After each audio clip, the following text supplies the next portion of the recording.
This is Boeing 787, and this airplane do not use engine bleed to power its air conditioning system or to start the engines, because engines are started thanks to variable frequency starter generators, and the air conditioning system runs thanks to cabin air compressors. But there is one part of the airplane which still requires bleed air, and that is engine itself, and exactly the intake section, because this part need to be protected against the ice buildup, and that is performed thanks to bleed air which comes from the 7th stage of the high pressure compressor, and that air is lead into intake, and that hot air will heat up the intake and prevent ice buildup. And today I need to replace anti-ice valve, and as always I would like to show you how to do it, and I'll tell you a bit about this system. So let's start.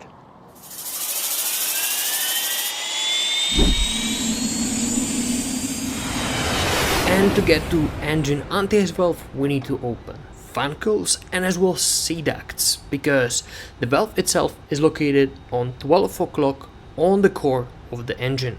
And as you can see, the opening is way easier, like for example on Airbus A320, because on this engine we have help in form of special system, and it is called power door opening system, or shortly PIDS. And how it works, it is completely independent hydraulic system which has its own power pack, and on each components, which is fan cowls and sea ducts, we can find piston, which thanks to power pack opens the sea ducts and the fan cowls.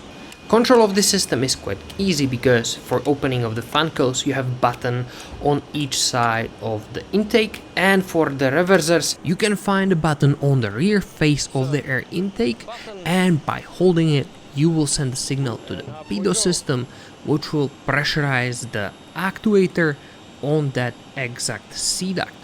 That was brief explanation of the opening of the sea ducts and fan cowls. On the full procedure we'll take a look in one of the next videos. In this one we'll focus only on the replacement of the valve. Yellow, that's perfect. So both sides are secured, which means that from now we can safely work on it. Before I of course start, I deactivate the thrust reverser halves, and as well I deactivate the slots. So this all was happening before, of course, and now we can start on this big beast. The biggest problem on this kind of airplane, long range airplane, is that you need to walk a lot, because yeah, now I need to pull the CBs, and then we can start with the work itself. And difference to, for example, Airbus A320 or older Boeings like 777 is that the circuit breakers, or most of the circuit breakers, are digital. So you do not pull CBs in avionic compartment or on some CB panel, but you pulling them through the computer. And you need to do basically the same thing like with the physical circuit breakers. Once you pull the CB, you need to tag it and state the information who pulls them and for which reason, which is again safety feature. Okay. Let's begin.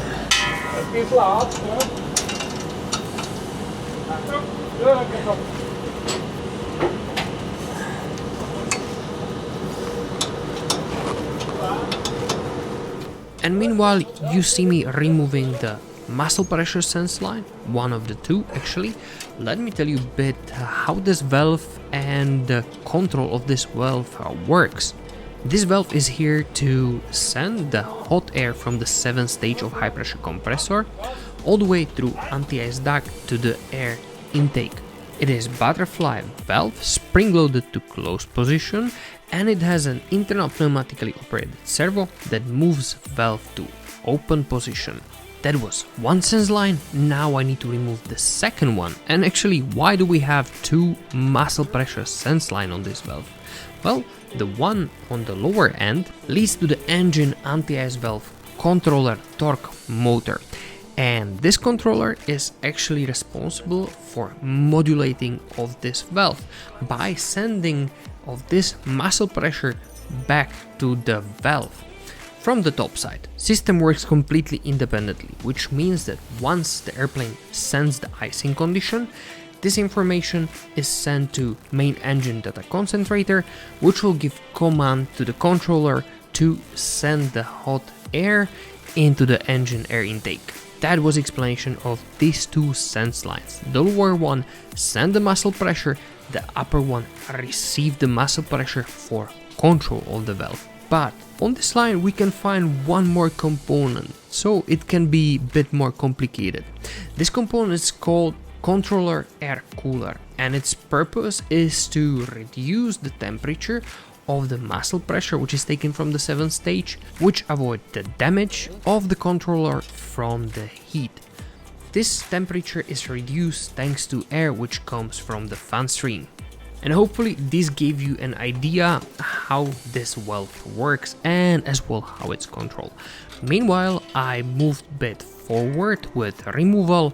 Since both sense lines are gone, I focus on the two clamps which holds the valve on the place.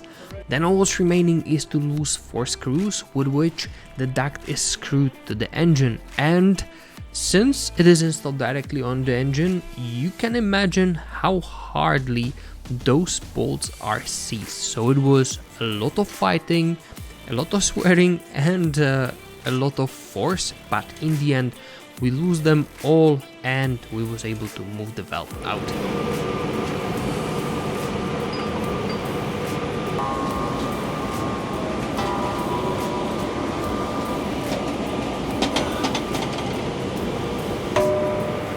Okay. This is the anti-ice valve, and actually this is the old one. It is pretty simple device.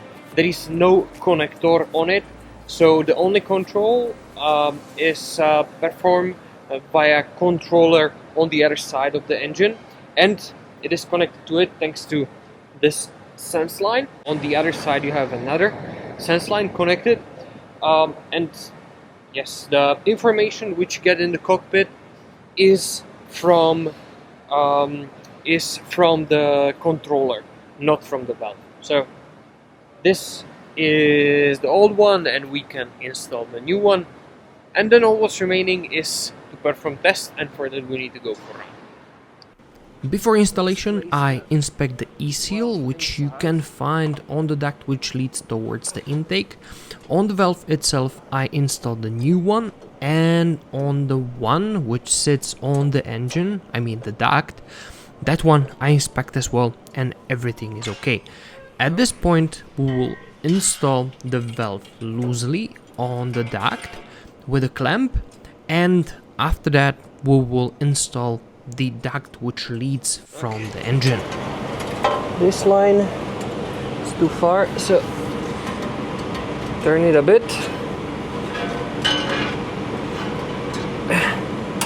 Good. One in the back.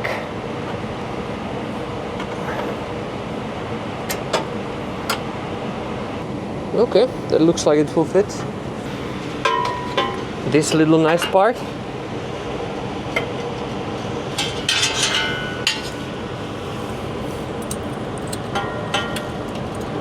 Well, it's funny that there is slot, but on the duct there is nothing.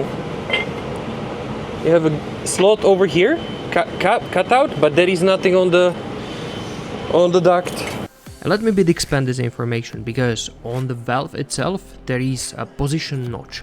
Normally on some engines you have the opposite part which is on the duct, and that will tell you where exactly you need to install the valve. On this duct there is no such a thing, which gives me a bit of freedom to adjust the valve so I can install the sense line without the problems.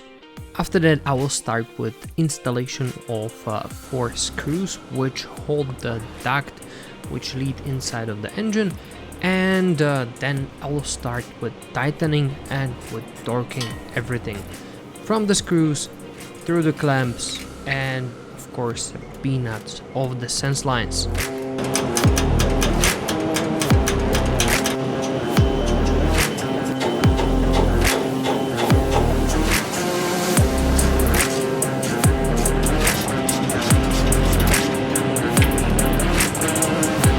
Good, one.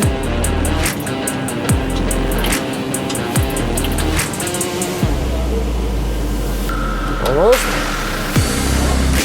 Click, click.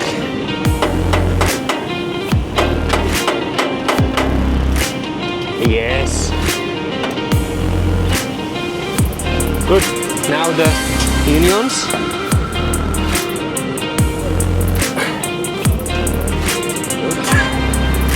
One.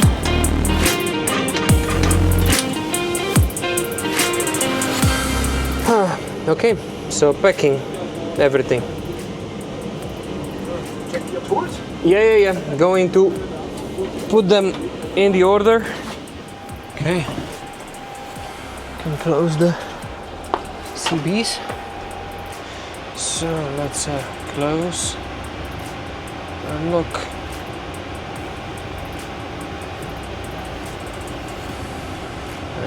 Close, control, unlock, close, and for the rest we need to wait until we close the reversers. Yes, now, perfect. Now. Yes, lovely, good.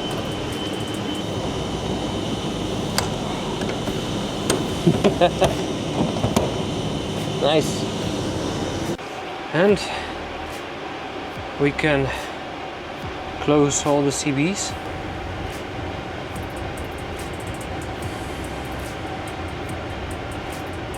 And now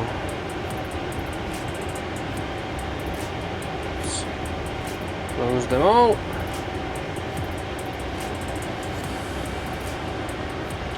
Perfect. After this, we will go on the engine run position, because for this test we need to have engine running, and of course we need to meet several requirements, but we'll get there after I start the engines. Let's start. Fuel flow. GT.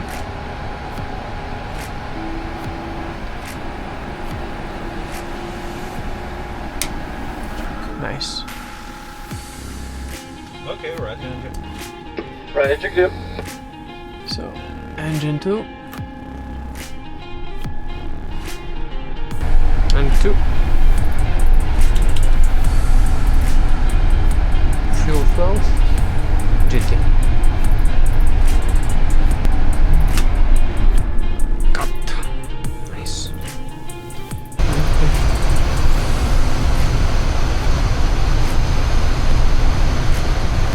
Engine ITS protection. Left engine running. So I can enter and then all instructions. Yes, and that's very important. Always try to score down because there can be. So if ground test switch is in normal position, set it to ground test. Thank you. Make sure that the airplane is on the ground for at least 60 seconds. Yeah. Make sure that the EAE panel switch is set to auto. Overheat. Make sure that the icing conditions are not detected. No. Make sure that there is engine P, the P30 is greater than 105 psi. 53. Select continue. So up. Okay, so left engine.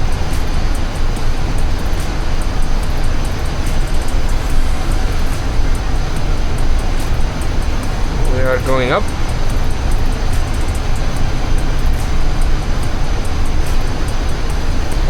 Okay. Okay, so we have everything confirmed. Continue. And start the test.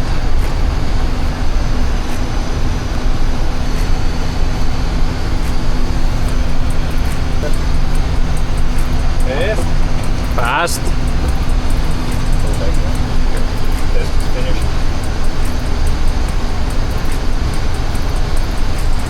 And since this passed, we can switch off both engines and we can request towing back in front of the hangar, where we can perform the leak check of the valve. It drops. Engine 2 shut down. 240.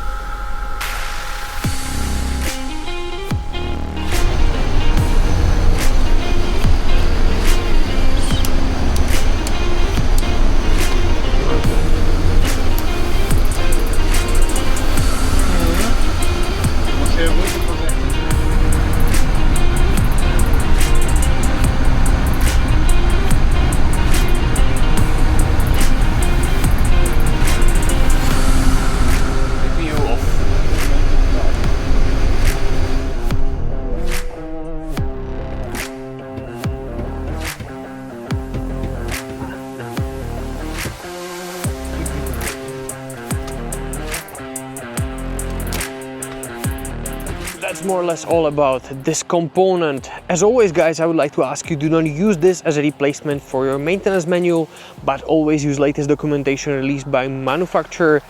Big thanks to Austrian Airlines that they let me record all these videos for you. Big thanks each and everybody who is watching my videos, and I would like to say big thanks to members for their support. That's all from my side. My name is Tomáš, this was Aircraft Maintenance with Zeto, and I'll see you on next video. Bye.